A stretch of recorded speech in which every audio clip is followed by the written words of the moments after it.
Écoutez l'histoire de la fille du puits sacré et dites-nous depuis quel pays vous nous suivez, n'oubliez pas de vous abonner aussi.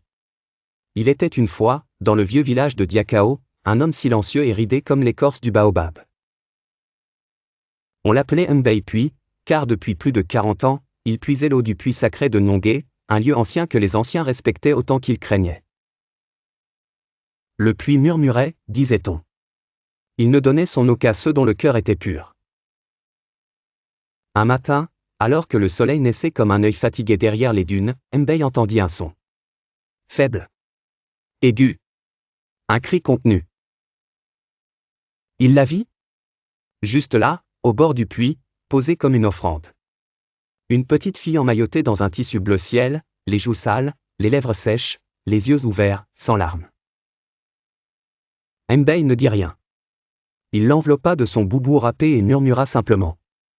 Tu viens de l'eau. Tu es un mystère. Tu seras une lumière.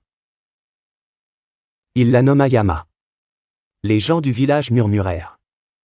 Ce bébé vient du puits. C'est un esprit. Le vieux perd la tête.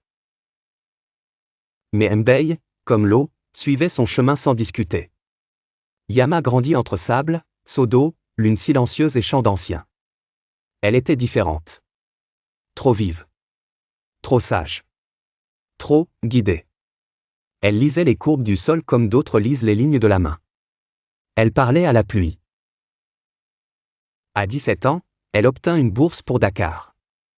Avant son départ, Mbei posa une main tremblante sur sa tête. Va. Tu es né d'un secret. Mais tu deviendras une source. À Dakar, elle se distingua.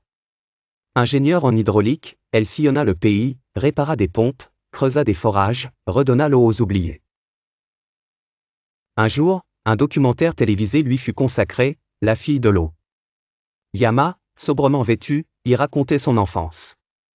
Je suis né sans savoir d'où je venais. Mais un vieil homme m'a tout donné.